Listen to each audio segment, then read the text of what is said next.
दिल्ली में आगामी निगम चुनाव के मद्देनजर चुनाव प्रचार अभियान अभी जोर पकड़ने लगा है। पूर्वांचली वोटरों को अपनी तरफ करने के लिए भोजपुरी स्टार और भाजपा सांसद मनोज तिवारी ने दिल्ली के नरेला इलाके में एक जनसभा को संबोधित करने पहुंचे। उन्होंने भोजपुरी अंदाज में 4 दिसंबर को भाजपा को वोट करने की अपील की। इस दौरान मनोज तिवारी ने दिल्ली के केजरीवाल सरकार पर भी जमकर निशाना साधा। जिस प्रकार से आम आदमी पार्टी से दिल्ली की जनता गुस्सा हुई है, मैं इसकी कल्पना नहीं कर सकता था। मुझे ऐसा लग रहा था कि इनकी कलाई खुलते खुलते टाइम लगेगा, लेकिन मैं जहां भी जा रहा हूं लोगों का ऐसा प्रेम भारतीय जनता पार्टी के लिए उमड़ा है और लोग ऐसी ऐसी बातें आम आदमी पार्टी के लिए कहने लगे हैं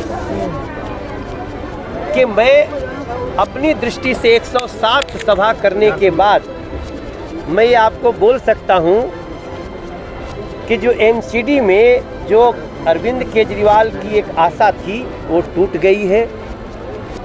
दिल्ली के लोगों ने निर्णय कर लिया है 4 दिसंबर को भी कमल का बटन दबाएंगे और अब आम आदमी पार्टी की अंतिम विदाई करेंगे।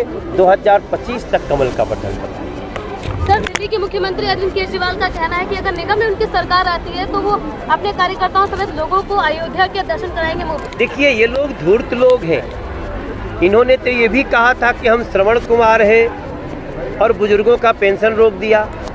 इन्होंने ये भी कहा था किराएदारों को कोरोना में मकान मालिकों को किराया नहीं देना होगा, सरकार देगी। इन्होंने ये भी कहा था कि दिल्ली को लंदन बनाएंगे। इन्होंने ये भी कहा था कि हम दिल्ली के हर गली गली में नल से जल पहुंचाएंगे। ये सब कहाँ गया? ऐसे लोग अरविंद केजरीवाल को और अब क्या कर रहे हैं, मुझे कहते हुए भी मैं हिल जा रहा हूं कि जो 11 साल की बच्ची का बलात्कारी है उसको ये कहते हैं तुम मेरी मालिश करो और जब बाहर निकलोगे तो हम तुमको पूरी सुविधा देंगे और तुमको सशक्त बनाएंगे। क्या दिल्ली की महिलाओं की सुरक्षा के साथ ऐसे ही लोग खड़े होंगे? मेरा मानना है दिल्ली के लोगों को विश्वास बढ़ा है कि एमसीडी वापस एक हो गई है।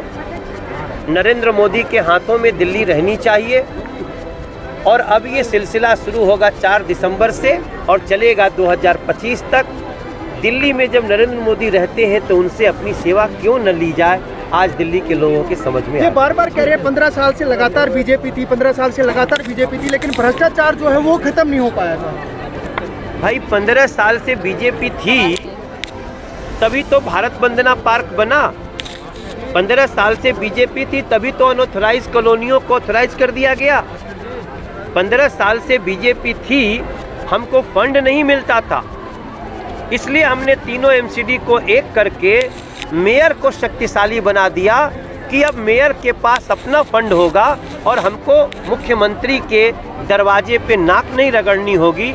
और दिल्ली को पता है अगर फंड है दिल्ली में बीजेपी के पास तो बीजेपी से बढ़िया कोई और काम नहीं कर सकता। पहले भी कई पदयात्राएं हुई, इस बार क्या माहौल दिखाई दे रहा है? इस बार माहौल एक तरफा है, बिल्कुल भारतीय जनता पार्टी यहाँ से नंबर 1 है और पहली जीत दर्ज यहीं से होगी।